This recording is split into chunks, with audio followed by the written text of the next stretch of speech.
जब आप सल्लल्लाहु अलैहि वसल्लम उधर से निकले तो आप सल्लल्लाहु अलैहि वसल्लम के पांव पर पत्थर मारना शुरू कर दिए, यहाँ तक कि आप सल्लल्लाहु अलैहि वसल्लम की जूतियां खून में भर गईं।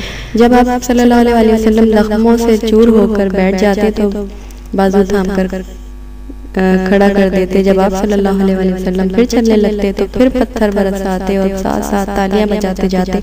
आखिर आप सल्लल्लाहु अलैहि वसल्लम ने एक बाग में अंगूर की टहनियों की पनाह ली। ये बाग अतबा बिन रबिया का था, जो बावजूद कुफर के शरीफुल तबा और नेक नफ्स था। उसने आप सल्लल्लाहु अलैहि वसल्लम को इस हालत में देखा तो अपने गुलाम के हाथ, जिसका नाम अदास था, अंगूर का खोशा एक कश्ती में लगा कर भेजा। इस सफर में ज़ैद बिन हारिस साथ थे। ताइफ के लोगों ने आप सल्लल्लाहु अलैहि वसल्लम पर बहुत जुल्म सितम किया और आप सल्लल्लाहु अलैहि वसल्लम के वास तक को सुनना पसंद नहीं किया। चुनाचा आप सल्लल्लाहु अलैहि वसल्लम को वहां से भी वापस आना पड़ा। बास मुर्गिन का ख्याल है कि 10 दिन क़याम किया और बास का ख्याल है कि 1 महीने क़याम किया। बहरहाल आप सल्लल्लाहु अलैहि वसल्लम इससे ज़्यादा नहीं रुके। ताइफ के लोगों ने आप सल्लल्लाहु अलैहि वसल्लम को शहर से निकाल दिया। आप जख्मों से चूर थे, इसलिए मजबूरन अतबा बिन रबिया के बाग में बैठ गया और थोड़ी देर दम लेकर मसरूफ नमाज और रो रो कर अल्लाह से दुआ फरमाई। दुआ के सुनने के बाद हज़रत जिब्राईल अलैहिस्सलाम हज़रत रिसालत माँ सल्लल्लाहु अलैहि वसल्लम की खिदमत में हाजिर हुए और कहा कि परवरदिगार आलम इरशाद फरमाता है कि आप सल्लल्लाहु अलैहि वसल्लम कहें तो ये पहाड़ ताइफ वालों पर गिरा दूं। आप सल्लल्लाहु अलैहि वसल्लम ने फरमाया, नहीं, मुझे तवक्का है कि इनकी औलाद से अहले ईमान उठेंगे। मेराज नबी सल्लल्लाहु अलैहि वसल्लम हुजूर अकरम नूर मुजस्सम फ़ख्र दो आलम सल्लल्लाहु अलैहि वसल्लम को अल्लाह तबारक व तआला ने हिजरत मदीना से कबल अल्लाह ने नबूवत की 11वीं साल मेराज शरीफ का मुआजिज़ा अता फरमाया।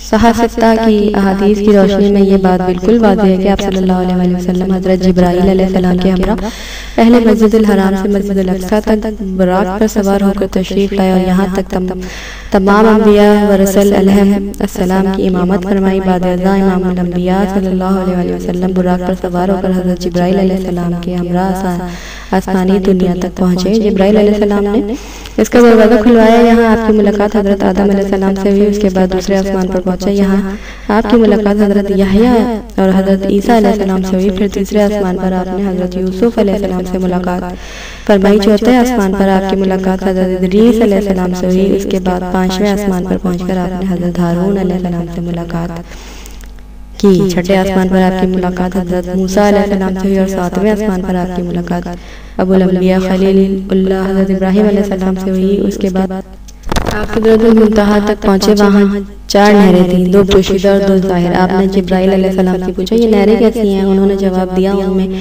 जो 2 पोशीदा है वो जन्नत की नहर है और जो 2 ज़ाहिर हैं वो नील और फ़रात हैं। फिर आपके सामने बैतुल मामूर ज़ाहिर किया गया। उसके बाद आपको 1 बर्तन शराब का, 1 बर्तन दूध का और 1 बर्तन शहद का दिया गया। आपने दूध को ले लिया, जिस पर हज़रत जिब्राईल अलैहिस्सलाम ने कहा, यही फितरत है, आप और आपकी उम्मत इस पर कायम रहेंगे। इसके बाद आप पर हर रोज़ 50 नमाजें फ़र्ज की गईं। जब आप वापस लौटे तो हज़रत मूसा अलैहिस्सलाम ने कहा कि आपकी उम्मत 50 नमाजें रोज़ाना नहीं पढ़ सकेगी। खुदा की कसम, मैं आपसे पहले लोगों का तजुर्बा कर चुका हूँ और बनी इस्राइल के साथ मैंने सख्त बर्ताव किया है, लिहाजा आप अपने रब के पास लौट जाइए और अपनी उम्मत के लिए तख़फ़ीफ़ की दरख्वास्त कीजिए।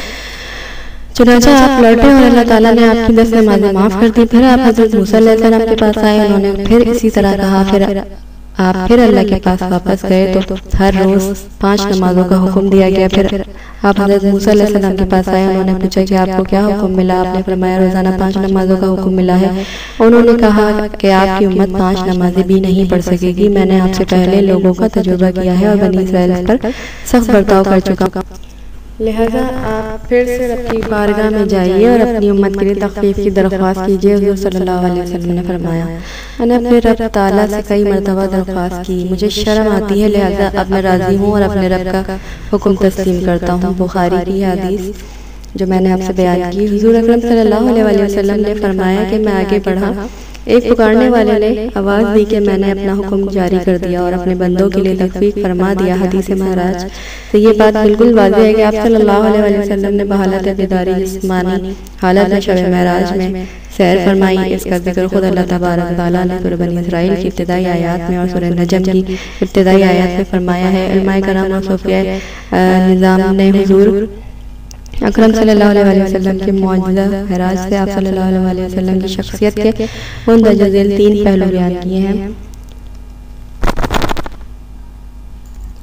इसका एक पहलू है बशरियत। इसका ताल्लुक आलम जिस्मानियात से है और मस्जिदुल हराम से मस्जिदुल अक्सा तक की सैर आलम शहादत में हुई। मलकियत व रूहानियत। इसका ताल्लुक आलम अनवार और हक़ाइक़ मजदात क़ुद्सिया से है। इसका इज़हार मस्जिदुल अक्सा से अर्श मौला तक की सैर से होता है। तीसरा मोहम्मदियत। इसका ताल्लुक अल्लाह ताला की ज़ात व सिफ़ात से है, जिसका इज़हार अर्श से ऊपर के महराज से होता है, जहाँ बारगाह रब्बुल इज़्ज़त में कोई मुकर्रर फरिश्ता या कोई नबी रसूल गुज़र नहीं हो सकता और ये सिर्फ हबीबुल्लाह का ही मुकाम है।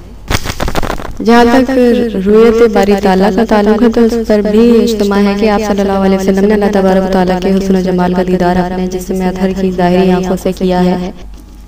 आप सल्लल्लाहु अलैहि वसल्लम की दीगर मौजज़ात की तरह मौजज़ा महराज को भी तस्लीम करना हर मुहिब रसूल के लिए लाजमी है और इसका इनकार करना कुरान और हदीस का इनकार है कि जो कि कुफ्र है। इस सैर में आपने जन्नत और दोज़ख का भी मुशाहिदा फरमाया और अमाल की जज़ा व सज़ा की मुतमस्सिल अशकाल भी मुलाक़ात फरमाई। लिहाजा मुसलमानों को अपने प्यारे नबी सल्लल्लाहु अलैहि वसल्लम की अज़मत और रिफ़त शान का अंदाज़ा कर लेने के बाद जब माह रजब की 27वीं शब शुक्र के तौर पर नवाफिल अदा करने चाहिए और कसरत इबादत और कसरत दुरूद शरीफ से काबिल फ़ख्र और काबिल रश उम्मती बनने की कोशिश करनी चाहिए। कुफ़ार और मुनकरीन ने इस मौजज़े का इनकार किया, जबकि हज़रत अबू बकर रज़ियल्लाहु ताला अन्हु को इसकी तस्दीक करने पर सिद्दीक़ अकबर का लक़ब अता किया गया। बैत अक़बा औला। रजब बास का वाक़या है कि एक दिन आप सल्लल्लाहु अलैहि वसल्लम अक़बा मिना में खड़े थे कि मदीने के 6 खज़रजी उम्रा अदा करने के लिए आए। आप सल्लल्लाहु अलैहि वसल्लम ने उन लोगों को दावत इस्लाम दी। ये लोग आप सल्लल्लाहु अलैहि वसल्लम का बात सुनकर मुसलमान हो गए और जब ये लोग यसरब वापस गए तो अपने भाइयों से इस दीन की तारीफ की। दूसरे साल 11 नबी में ये खज़रजी दूसरे साल और बाज़ रिवायात के मुताबिक 12 मदीने को लेकर हज के लिए आए और वो भी अक़बा पर मुसलमान हो गए और आप सल्लल्लाहु अलैहि वसल्लम की हिमायत का वादा किया। इसको बैत अक़बा औला कहते हैं। बैत अक़बा सानी। आप सल्लल्लाहु अलैहि वसल्लम ने जब ये देखा तो उन लोगों को नमाज पढ़ाने के लिए मसअब बिन उमैर जो हाशिम बिन अबद मनाफ के पोते थे को कुरान मजीद की तालीम देने के लिए इब्ने मक्तूब को साथ भेज दिया। इस मर्तबा इस तरह मदीने में इस्लाम फैलने लगा। अगले साल 12 नबी बास में अशखास हज के ज़माने में मक्का मुअज़्ज़मा आए और अपने साथियों से छुपकर बमकाम मिना में हज़रत सल्लल्लाहु अलैहि वसल्लम के हाथ पर बैत की और मुसलमान हो गए। इसको बैत अक़बा सानिया कहते हैं और साथ में मदीना मुनव्वरा तशरीफ ले चलने की दरख्वास्त की। हज़रत सल्लल्लाहु अलैहि वसल्लम ने जिन बातों पर अंसार से बैत ली वो ये थी शिर्क, चोरी, ज़िना, कत्ल, औलाद और इफ्तरा के मर्तकब ना होंगे और रसूलुल्लाह सल्लल्लाहु अलैहि वसल्लम उनसे जो अच्छी बात कहेंगे उस पर सरताबी ना करेंगे।